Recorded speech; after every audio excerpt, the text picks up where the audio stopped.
Muy buenos días.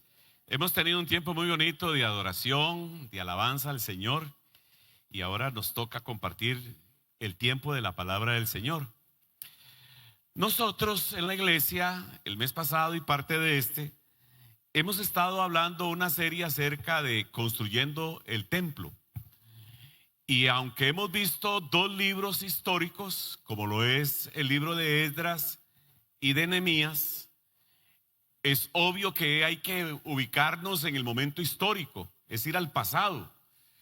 Pero la virtud, o una de las virtudes que tiene la Biblia, es que todo eso que fue historia nos sirve para el diario vivir, para el presente. Y eso es lo que hemos procurado hacer: viajar a la historia y extraer el mensaje de Dios para nosotros en nuestro presente. Y entonces, cuando estamos hablando de construyendo el templo, nos referimos precisamente a construir nuestro templo, nuestra vida, que es templo del Espíritu Santo, y edificar la iglesia, que es templo del Dios viviente. Entonces tenemos el templo individual, nuestro cuerpo, y el cuerpo corporativo, que es la iglesia. Y estos libros del Antiguo Testamento nos ayudan a ver algunos principios, consejos, orientaciones para edificarnos mutuamente. Permítame hacer un breve repaso, porque hoy estamos con nuestra última exposición sobre esta serie Construyendo el Templo. Hemos visto que esto fue como un proceso. Ustedes recordarán que los judíos fueron sacados de su tierra de Jerusalén, de Judá, pero de una manera violenta. Cuando el imperio babilónico invade Jerusalén, no fue una invasión como de una rendición. Ellos soltaron las armas y ya se rindieron. No, fue varios años de lucha, de guerra, de sitio. Y además de eso, podríamos decir que fue una guerra encarnizada. Para que tengamos una idea de lo que sufrieron los judíos por causa de los babilónicos, cuando atraparon al rey Senaquerib, ese rey judío, lo atraparon, se lo llevaron frente al rey Nabucodonosor y él dio la sentencia. La sentencia era matar a todos sus hijos frente a él, los degollaron. Luego a él le sacaron los ojos, lo encadenaron, se lo llevaron a Babilonia, lo introdujeron en una cárcel y ahí falleció, de una manera cruel y déspota. Póngase usted a pensar lo que era frente a él, que le maten los hijos degollados y que le saquen los ojos. Bueno, eso tuvo que haber sido algo muy cruel. No solamente lo hicieron con el rey, al pueblo, a las mujeres las maltrataron, a las mujeres embarazadas les abrían el estómago, a los niños los estrellaban contra las paredes. O sea, fue una invasión cruel.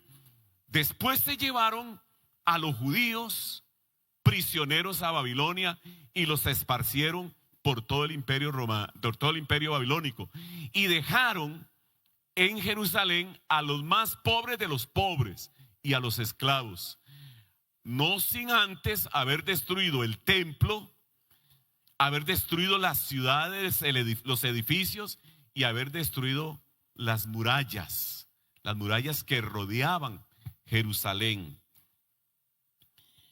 Después de Babilonia aparece el imperio persa, y Dios tocó el corazón de Ciro el Grande, como se le conoce en la historia, y él dio un edicto que todos los judíos que tenían buena voluntad y deseaban regresar a Jerusalén lo podían hacer. Gracias a Dios que nosotros no hemos vivido un exilio. Hay otras naciones que sí han vivido exilios, aún en el presente. Los que tenemos cierta edad y cierta memoria recordaremos cuando los salvadoreños, por causa de la guerra, de las guerrillas y toda esta amenaza de muerte, tuvieron que salir en bandadas para muchos países de Centroamérica. A nuestro país llegaron una gran cantidad de salvadoreños. que estuvieron aquí habían dejado su familia, habían dejado sus posesiones, sus recursos, sus carreras, sus oficios y se vinieron acá. Gracias a Dios, cuando cambió la política y cesó la guerrilla, entonces muchos comenzaron a regresar. Le sucedió también a los nicaragüenses, le ha sucedido a los venezolanos, que han salido millones de venezolanos, que gracias a Dios con los cambios políticos que se están haciendo, algunos están regresando a su país. Los ucranianos, con la invasión rusa a Ucrania, según se dice, andan alrededor de entre 7 y 8 millones de ucranianos que han tenido que salir, pero así desesperadamente y de emergencia por los bombardeos, por la guerra, a otros países de Europa. Dicho sea de paso, los jóvenes de la iglesia que van a ir de misioneros a Málaga, España, el próximo mes de marzo, van a ir a compartir la palabra con ucranianos, que gracias a Dios entiendo que algunos ya hablan español o tienen traductores. Pero entonces nosotros no sabemos lo que es el exilio, pero alguien que ha sufrido el exilio sabe que su corazón queda desgarrado. Imagínense, para los judíos de esta época, salieron para el exilio a sabiendas que les habían matado a sus familiares, a su papá o a la esposa, a los hijos, y que habían sido destruidas muchas familias. Van al exilio con el corazón cabizbajo, deprimidos. Hay un salmo, el famoso salmo de los ríos de Babilonia, que dicho sea de paso, de ahí se inspiró una canción. Ese salmo, si mal recuerdo, creo que es el 126, donde se habla de la tristeza que tenían los judíos que estaban en Babilonia. Bueno, pero gracias a Dios Ciro dio la orden de regresar. Bendito Dios por los gobernantes que temen a Dios y que hacen cosas para el bienestar y para el bien de sus naciones y de sus habitantes. Ciro dio la orden y comenzaron a venir muchos judíos a Jerusalén, emocionados, felices, ilusionados. Regresaban a Jerusalén, y Jerusalén es muy importante para un judío, porque hay salmos donde dice que Jerusalén es la ciudad del gran Dios. Por eso es que usted ve que muchos judíos regresaron en bandadas, en procesiones. La primera procesión que sale de judíos exiliados o expatriados a Jerusalén fue de 50,000 personas, guiados por Zorobabel. Bueno, cuando llegaron a Jerusalén, ellos hicieron lo primero que hicieron. Yo quiero que vayamos viendo como el proceso de cómo se fue restaurando el templo o la vida espiritual de los judíos. Lo primero que hicieron fue construir un altar. Eso es importante. Habían sido idólatras. Los judíos habían abandonado al Dios verdadero y habían cometido un montón de idolatrías. Adoraban a cuanta cosa se les ocurriera. Habían sido inmorales sexualmente, habían sido injustos con las personas, con las pobres, con las viudas, con los extranjeros. Se cometieron una gran cantidad de pecados. Por eso Dios permitió el exilio. Fue como una disciplina. Y es interesante que Dios a nosotros también nos disciplina. ¿Cuántas personas que se alejan del Señor, en un momento determinado Dios por amor los disciplina? Y a veces la disciplina del Señor ataca o toca a veces lo que más amamos en nuestro corazón. A veces nos toca la salud, a veces nos toca la libertad, otras veces nos toca asuntos económicos. Pero la Biblia dice: Dios al que ama disciplina. Y a Israel lo disciplinó. Dios disciplina por amor. No es un capricho de Dios disciplinar y desahogar su enojo. Es porque ama, como un padre ama a su hijo y lo disciplina. Entonces los judíos llegaron y comenzaron a levantar, a reconstruir la vida espiritual, y lo hicieron edificando un altar. El altar es como sinónimo para nosotros de entregarle la vida a Jesucristo. Si usted quiere restaurar su vida espiritual, emocional, familiar, su vida integral, levante un altar, dele prioridad a Jesucristo en su vida, y poco a poco va siendo restaurado, reanimado, y gracias a Dios por esa oportunidad que el Señor nos da de buscar restauración. La segunda cosa que hicieron fue reconstruir el templo. Tenían el altar, ahora reconstruyen el templo que los babilónicos habían destruido varias décadas atrás. Comienzan a edificar el templo y llegó el día de la inauguración. Eso está en el libro de Esdras que habíamos visto. Y eso fue una fiesta. Qué importante es el templo para los judíos. Hasta el día de hoy añoran reconstruir el templo en Jerusalén. Para nosotros el templo es nuestra vida, es la iglesia. Nosotros necesitamos reconstruirnos y estarnos renovando, reconstruir el templo. Ellos hicieron una fiesta porque el templo era como la expresión visible de la presencia de Dios entre los judíos. Después de reconstruir el templo, reconstruyen las murallas. Las murallas era lo que le daba protección a la ciudad.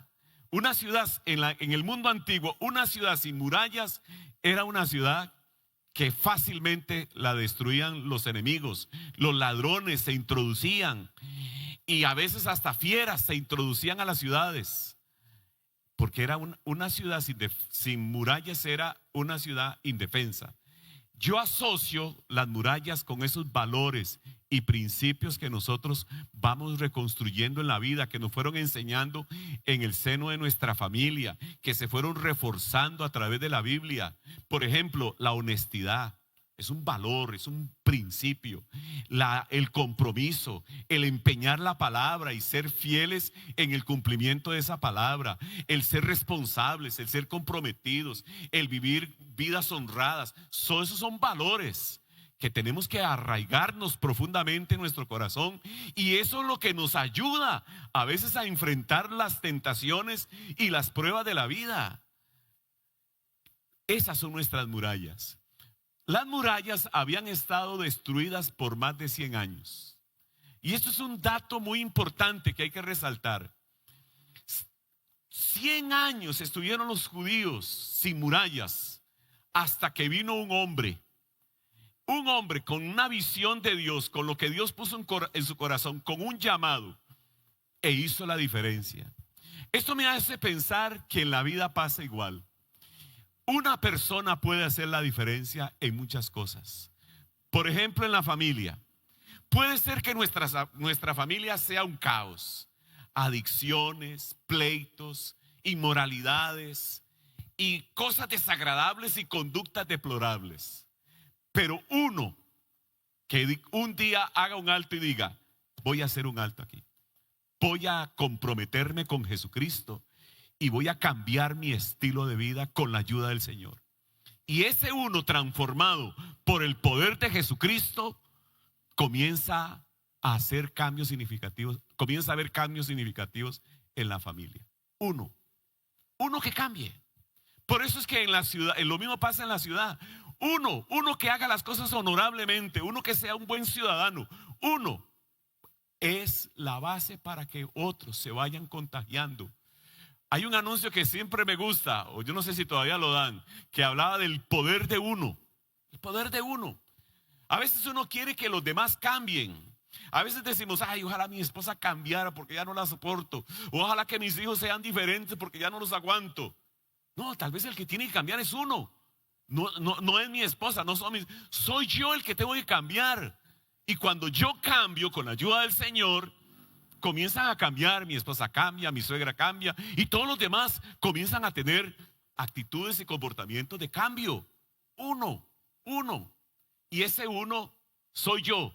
Ese uno es usted. Entonces, Nehemías era uno. 100 años, unas murallas destruidas, y uno que comprendió cuál era la voluntad de Dios para su vida, y ese uno comenzó a hacer cambios significativos. En el capítulo número 3, Nehemías organiza al pueblo en grupos, y cada grupo fue reconstruyendo la muralla. Y vea qué interesante lo que dice el capítulo número 6. Nos vamos a enfocar en el 8, pero quiero que veamos primero el 6. El 6 en el versículo número 15. Dice así: la muralla se terminó el día 25 del mes Elul. Su reconstrucción había durado 52 días. Haga usted el contraste. 100 años las murallas destruidas, uno que cambió y que influyó a los demás, y en 52 días se reconstruyó la ciudad. Uno. Ese uno puede ser usted. Ese uno puede ser usted en el centro de trabajo. Usted puede ser que viva en un ambiente muy tenso, de mucho conflicto, de desidia, de pereza, de chismes, de murmuraciones. Y Dios lo tiene ahí para que usted sea ese uno, para cambiar todo ese ambiente adverso, nocivo y hasta tóxico. Uno que cambie. Y en 52 días reconstruyeron la ciudad. Las murallas. Ahora, el capítulo número 8 nos menciona que ya las murallas están reconstruidas. Pero ¿qué sigue?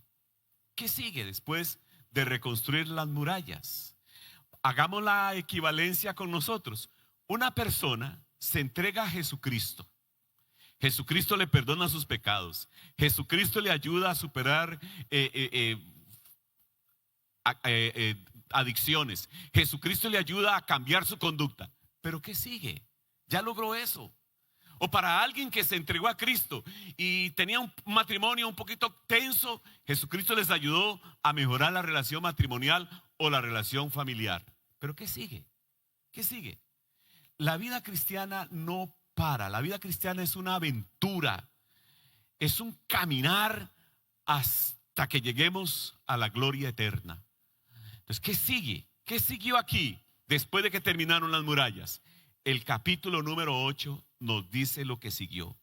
Lo que siguió fue un culto congregacional.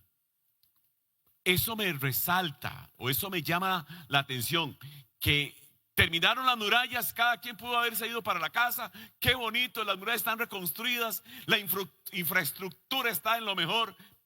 Vámonos para la casa. Pero no, decidieron hacer un culto.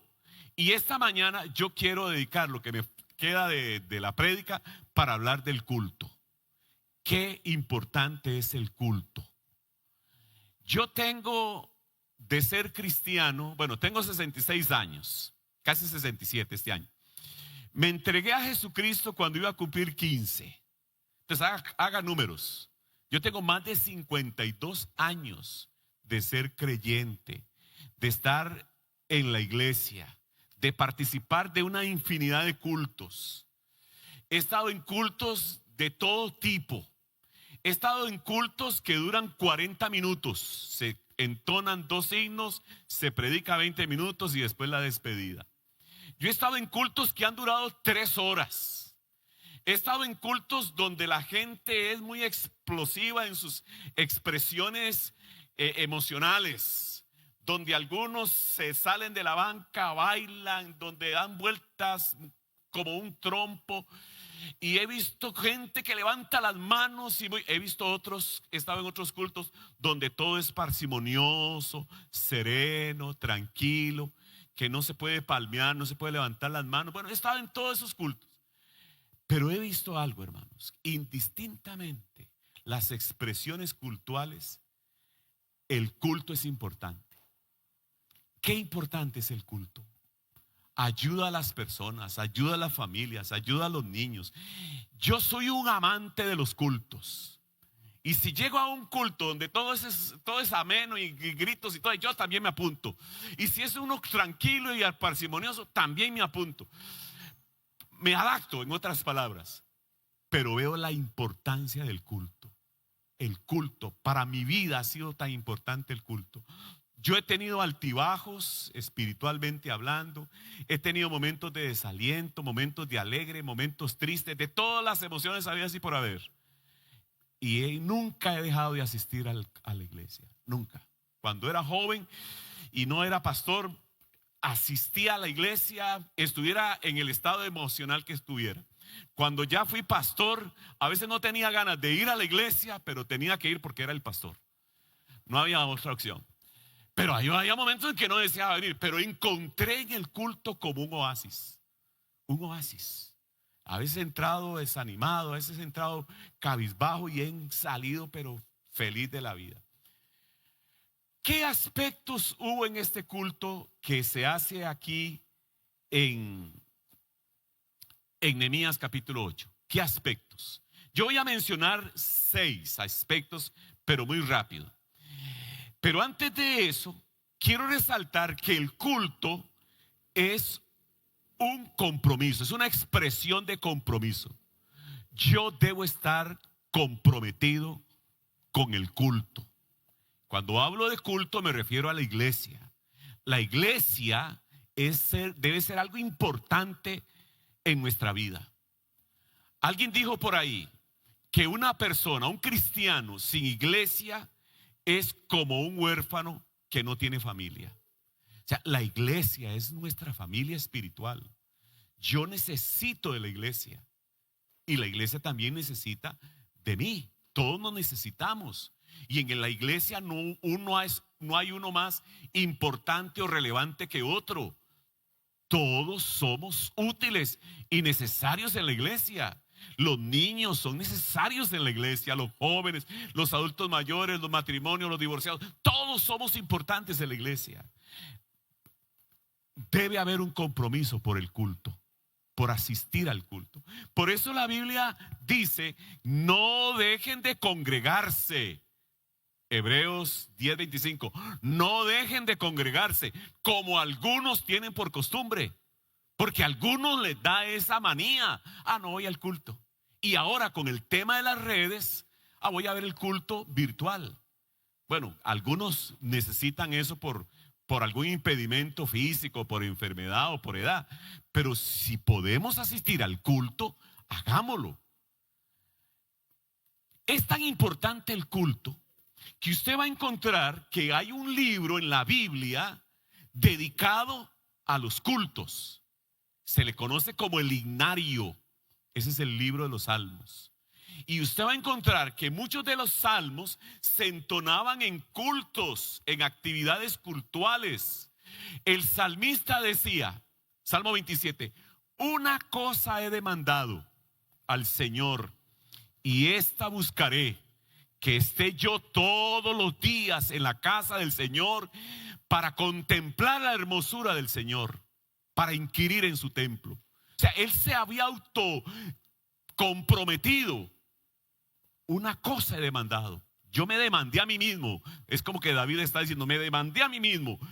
Voy a buscar el rostro del Señor en su templo y lo voy a contemplar.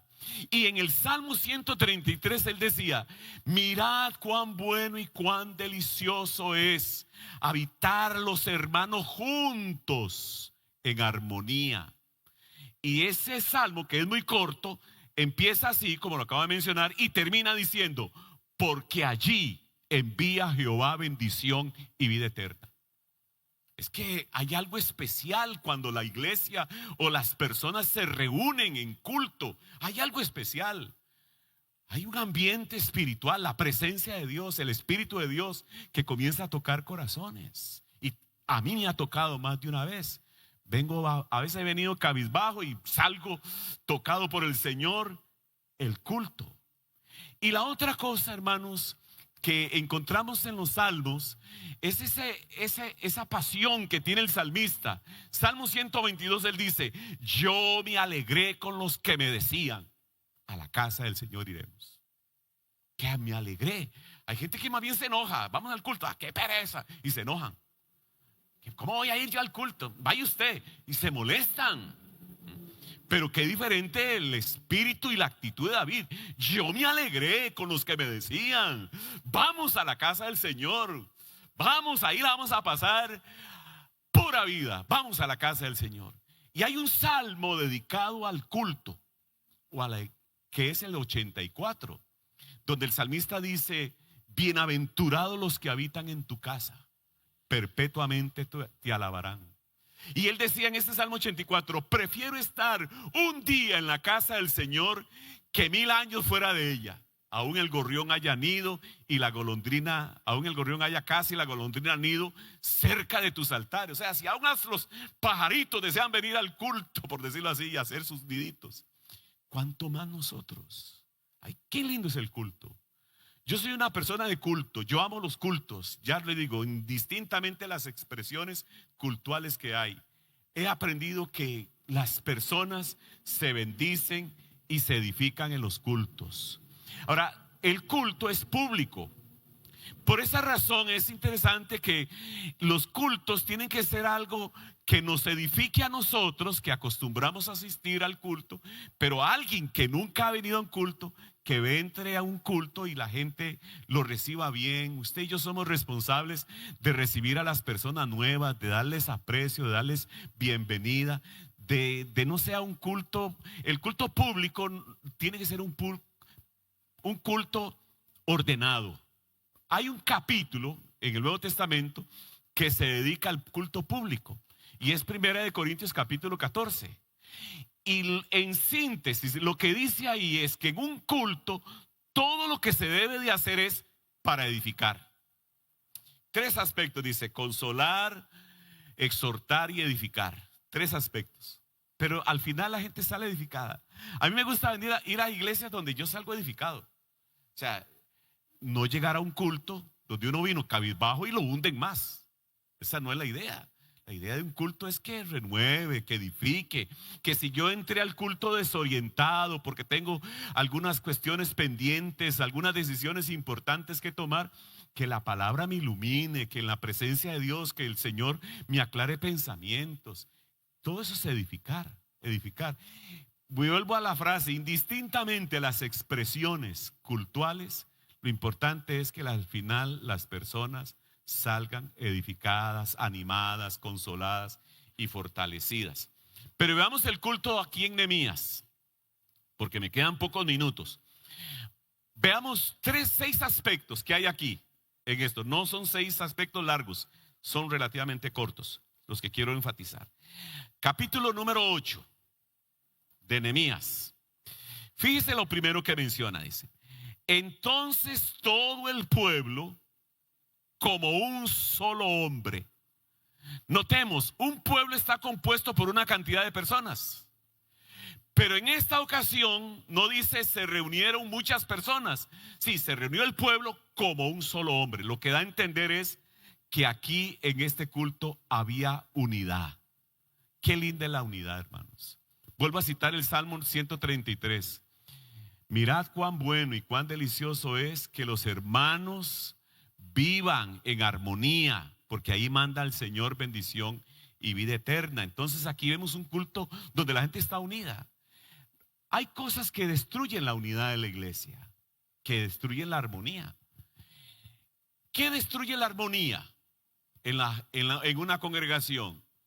La murmuración, el chisme, las serruchadas de piso, las malas intenciones, la crítica.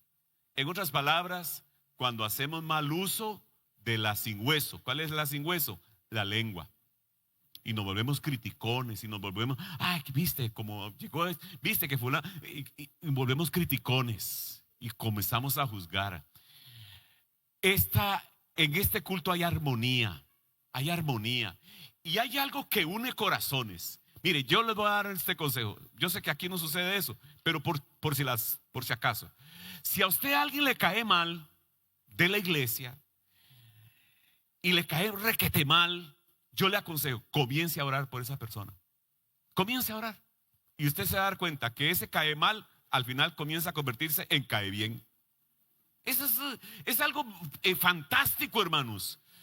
Es algo extraordinario cuando hay alguien que a uno le repugna. Es que me repugna fulano de tal. Es que no puedo ver a esta hermanita que, y mire, y tras de eso levanta las manos. Y más mal me cae. Pero usted comienza a orar por ella o por él y comienza el corazón. Por eso al famoso dicho, ¿verdad? Como lo podemos aplicar aquí: familia que reza u ora unida, permanece unida. Así pasa, iglesias donde los miembros oran unos por otros, van a permanecer unidos. Aquí había unidad. La otra cosa, que es algo que me encanta de este capítulo, lo que había en este culto. Sigamos leyendo el pasaje del 1 en adelante. Se reunió en la plaza que está al frente de la puerta del agua y le pidió al maestro Esdras traer el libro de la ley que el Señor había dado a Israel por medio de Moisés. Así que el día primero del mes séptimo, el sacerdote Esdras llevó la ley ante la asamblea, que estaba compuesta de hombres, de mujeres y de todos los que podían comprender la lectura. Y la leyó en presencia de ellos desde el alba hasta el mediodía en la plaza que estaba frente a la puerta del agua. Todo el pueblo estaba muy atento a la lectura del libro de la ley. Y luego más adelante en el versículo número 5 dice que entonces Esdras estuvo en un lugar más alto y desde ahí leía la ley. ¿Qué había en este culto? Un amor por la palabra. La palabra. Qué importante es en un culto la palabra. Nosotros, hermanos, no venimos a la iglesia para que nos den, qué sé yo, pensamientos psicológicos o corrientes sociológicas o para hablar de política. No venimos a eso. Para esas cosas hay otros lugares. Pero en la iglesia, en un culto, lo que tenemos que venir es a oír la palabra de Dios, que es la Biblia. Dios habla a través de la Biblia. Y aquí hay un amor por la Biblia. ¿Por qué digo yo que hay amor por la palabra de Dios? Porque hágase usted la idea, si usted hubiera estado en ese culto, fíjese cuántas horas estuvo la gente de pie escuchando la palabra de Dios. ¿Cuántas horas? Empezaron ¿a qué hora? Al alba y terminaron al mediodía. ¿Cuántas horas hay del alba a mediodía? Calculen. Si fueran las 5 de la mañana, a las 12 habrían 7 horas. Pero si fuera de 6 a 12 habrían 6 horas. Si fuera de 7 a 12, 5 horas. O sea, no menos de 5 horas estuvieron esa gente de pie escuchando la palabra. ¿Qué demuestra eso? Amor por la palabra, sed por la palabra, anhelo por conocer la palabra, escuchar con atención. Y el pasaje lo dice claramente, que estaba todo el pueblo, estaba muy atento. Y para mí la idea de atento es que estaban con los 5 sentidos, con los 2 oídos bien abiertos, escuchando la palabra. Cuando venimos a la iglesia debemos de anhelar escuchar la palabra y escucharla con respeto. Tristemente, con el tema de las tecnologías, el celular se ha convertido en un distractor. Muchos vienen a la iglesia y desde que empiezan ahí la palabra comienzan a ver sus mensajes y a ver, qué sé yo, qué videitos y otras cosas, y pierden el respeto por la palabra. Y poco a poco se va perdiendo el respeto por la predicación de la palabra. Qué importante la palabra. Hay que amar la palabra, hay que vivir la palabra y hay que aplicar la palabra. Eso es lo más valioso que tenemos en la iglesia. Puede ser que nos falten muchas cosas, que de hecho nos faltan, pero que nunca falte el consejo, la predicación, la enseñanza, la instrucción, la orientación de la palabra, pensamiento de la palabra, no lo que se nos ocurra, sino los pensamientos que surgen de la palabra. Y eso es riquísimo porque la iglesia se sustenta, se alimenta con la palabra. En los evangelios se dice que Jesucristo predicaba la palabra, no ideas, no conceptos. Yo sé que hay muchas corrientes psicológicas, hay corrientes sociológicas que a veces se introducen en la dinámica congregacional, pero no debemos de perder la perspectiva que lo relevante es la palabra. La palabra tiene muchas virtudes. La palabra es el alimento para el alma, para el corazón. La palabra orienta. La palabra, hermanos, exhorta, conforta. La palabra nos ayuda a tomar decisiones sabias, prudentes. La palabra nos ayuda a conocer mejor a Dios. La palabra nos motiva a amar a Jesucristo. La palabra nos desafía a hacer cambios significativos en nuestra conducta. La palabra. Por eso dijo el Señor a Josué: nunca se apartará de tu boca este libro de la ley. Entonces aquí había un amor y una intensidad por la palabra, una pasión intensa por la palabra. La palabra nos ayuda a vencer tentaciones. Y usted recordará que Jesucristo, nuestro Señor, cuando se enfrentó a las tentaciones, se defendió citando la palabra. Pero en este culto también había amor por la adoración. Vea qué lindo este balance que había acá. Había palabra y había adoración. Fíjese lo que dice el versículo número 8. Entonces Esdras bendijo al Señor, el gran Dios, y todo el pueblo, levantando las manos, respondió amén, amén.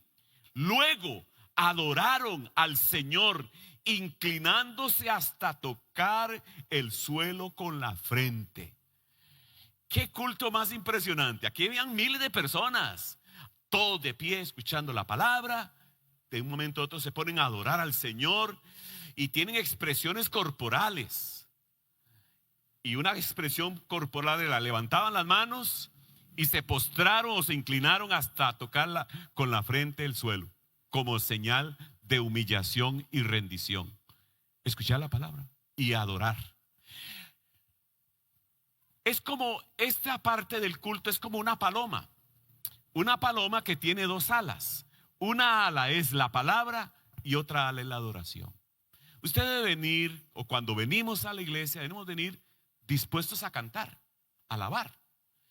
Cada quien a veces adora a Dios. Unos palmean, otros no lo hacen. Unos levantan la mano, otros no lo hacen.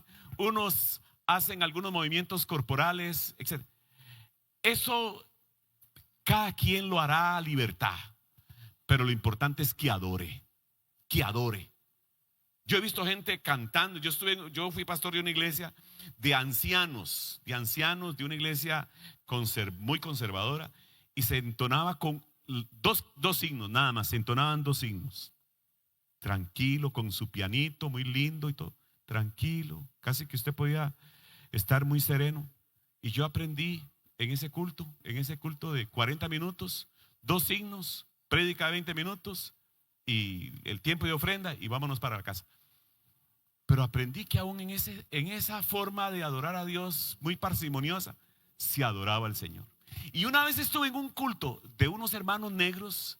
Hermano, ese ya es otro nivel. Qué cosa, era algo impresionante, pura euforia, pura alegría. Y aún el predicador estaba predicando, y de un momento a otro toda la congregación se levantaba y comenzaban a gritar, y otra vez se sentaban, y otra vez el predicador. Era algo. No me dio el aire para hacer todas esas cosas. Pero qué lindo, también adoraban a Dios.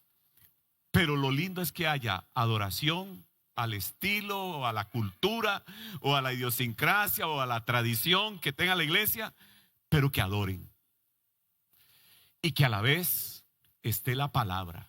Yo he aprendido a respetar y a enriquecerme con las diferentes expresiones de alabanza que hay en nuestras culturas. Bendito Dios por esa multis expresiones de adoración al Señor. Pero había algo interesante. Voy a unir los dos que siguen con esto. En este culto, fíjese qué interesante cómo comenzaron a surgir obreros, porque la iglesia es un semillero de obreros para servir al Señor. Usted debe venir a la iglesia. Y si Dios a usted le da capacidades, pone en su corazón servirle en alguna área, hágalo. Porque la iglesia es un lugar, hermanos, donde no hay plazas cerradas. Aquí siempre hay plazas para servir. Siempre hay oportunidades para servir. Y si hay un área donde no hay un ministerio en una determinada área y usted siente pasión por eso, puede abrir. Porque eso tiene la iglesia. Por ejemplo, nuestra iglesia no tiene ministerios para visitar a los enfermos en los hospitales. Bueno, si alguien dice, yo tengo esa pasión, entonces puede formar un ministerio de visitación a los hospitales, se entrena, se capacita, conforma un equipo y bendice. O sea, la iglesia siempre está, hermanos, la iglesia no tiene esos rótulos que dice no hay plazas vacantes. La iglesia no tiene esos rótulos. Siempre hay algo donde podemos servir. Y veamos el pasaje, el 7. Los levitas, y comienza a mencionar los nombres de varios, explicaban la ley al pueblo, que no se movía de su sitio. Ellos leían con claridad el libro de la ley de Dios y lo interpretaban de modo que se comprendiera su lectura. Entonces, volvamos a este culto. Esdras está en un lugar alto leyendo y leyendo y leyendo la ley del Señor por 5 horas. Pero habían personas que quizás no la entendían. Y entonces ahí comenzaron a surgir obreros, servidores. Y yo lo interpreto de esta manera.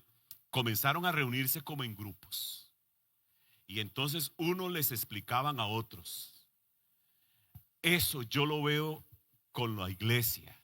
La iglesia tiene que enseñar la palabra de Dios, pero también la iglesia tiene que tener, o nuestra iglesia tiene grupos pequeños, donde las personas que participan en esos grupos profundizan el conocimiento de la Biblia. En un culto como este, por ejemplo, si alguien levanta la mano y se pone a preguntar y otro por allá levanta la mano y se pone a preguntar o a hacer comentarios, como que no calza, ¿verdad? Pero qué diferente en los grupos pequeños. Por eso es que la iglesia está promoviendo y estamos promoviendo grupos pequeños. Tenemos en algunas casas y también aquí en la iglesia. Y siempre estamos escribiendo materiales de estudios de la palabra para profundizar en temas específicos de la palabra. Entonces yo le quiero animar para que usted se integre a un grupo pequeño y participe de la dinámica del grupo pequeño. La otra cosa que tenía este culto, que me gustó mucho, vea qué interesante el versículo 8 y lo que viene inmediatamente en el 9. Comenzaron a comprender la lectura de la palabra. Al oír las palabras de la ley, la gente comenzó a llorar. Ahora, ¿por qué comenzaron a llorar? Claro, porque comenzaron a leer la ley y se dieron cuenta los sinvergüenzas que habían sido, los maldosos, los injustos, los idólatras, los pecados que comenzaron a reconocer, y les dio, lloraron. No sé si usted ha venido a un culto y ha llorado. Yo he llegado a un culto y me la he pasado llorando. Tal vez no por pecado, o algunas veces puede ser que sí, pero otras veces he llorado porque Dios me habló, me quebrantó. Bueno, la gente a veces llora por culpabilidad, porque está afligido, porque descargó su presión interna, se desahogó en la presencia del Señor. Entonces el culto se convirtió en algo así como una catarsis emocional y espiritual. Gracias a Dios por esos momentos bonitos. Entonces aquí la gente estaba llorando. Pero vea qué lindo lo que sigue diciendo el pasaje. Por eso el gobernador Nehemías, el sacerdote y el maestro Esdras y los levitas que enseñaban al pueblo dijeron: no lloren, no lloren y se pongan tristes, porque este día ha sido consagrado al Señor su Dios. Y al final le dice: no estén tristes, al final del 10, no estén tristes, porque el gozo del Señor es nuestra fortaleza. Quiere decir que ese es algo riquísimo en un culto.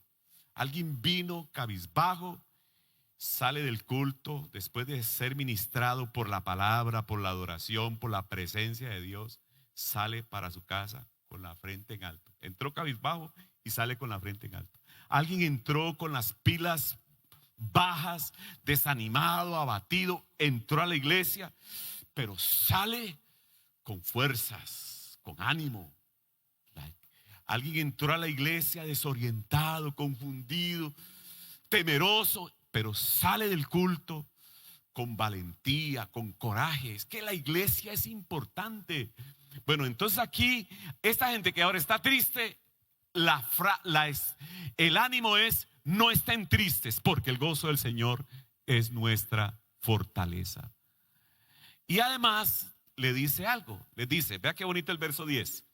Nehemías añadió: ya pueden irse, coman bien, como ahorita que vamos a ir a almorzar, coman bien, tomen bebidas dulces y compartan su comida con quienes no tienen nada. Ve qué lindo. Nosotros tenemos un lema. ¿Cuál es el lema de la Iglesia Bíblica de Nazaret? ¿Cuál es el lema? Bueno, les doy chance que vayan un momentito, vean el lema que está allá atrás y regresen rápido. ¿Cuál es el lema? Entramos para adorar, para edificarnos con la palabra, para exaltar a Dios, y salimos para cumplir con la misión, evangelizar, compartir el evangelio, ayudar al necesitado. Entramos para adorar y salimos para servir. Ese debe ser también, o sea, no solamente venir a la iglesia y después irnos para la casa, pura vida, me sentí muy bien en el culto.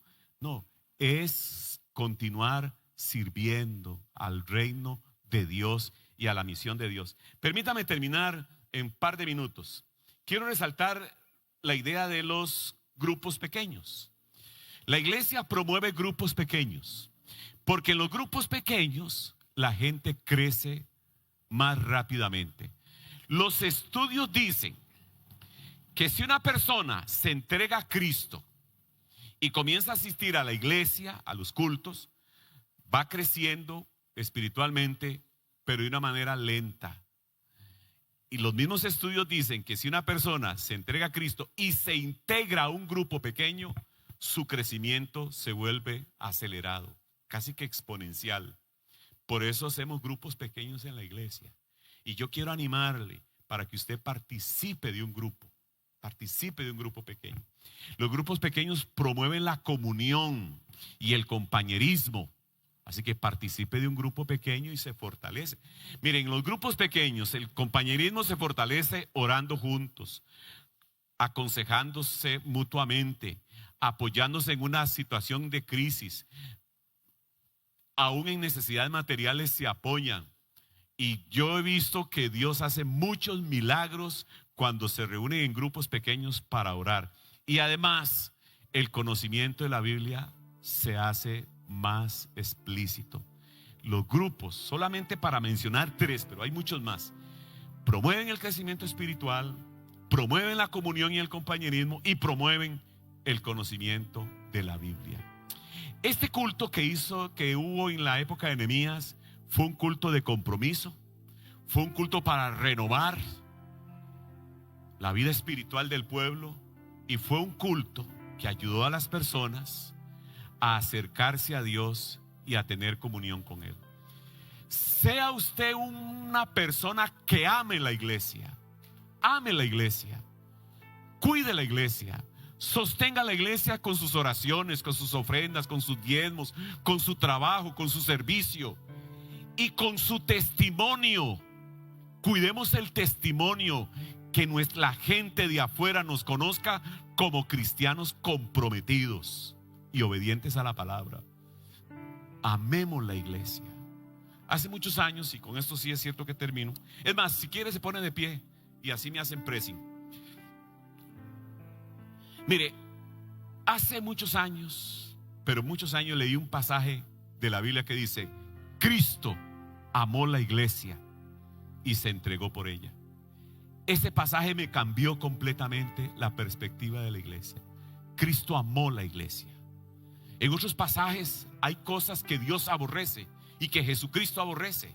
En Apocalipsis 2 se habla de una iglesia que tiene unas prácticas desagradables y el Señor dice: aborrezco esas obras. Tenemos que aborrecer lo que el Señor aborrece: el pecado, la carnalidad, la mundanalidad. Pero debemos de amar lo que Cristo ama. Cristo amó la iglesia y se entregó por ella. Ame la iglesia. Participe de la dinámica de la iglesia, de los cultos, de los grupos pequeños. Oremos por la iglesia y que Dios bendiga y siga bendiciendo nuestra iglesia para seguir cumpliendo con la misión de Dios de extender su reino y hacer discípulos. ¿Quieren estar de pie como la época de Esdras, 5 horas? ¿O más van a estar?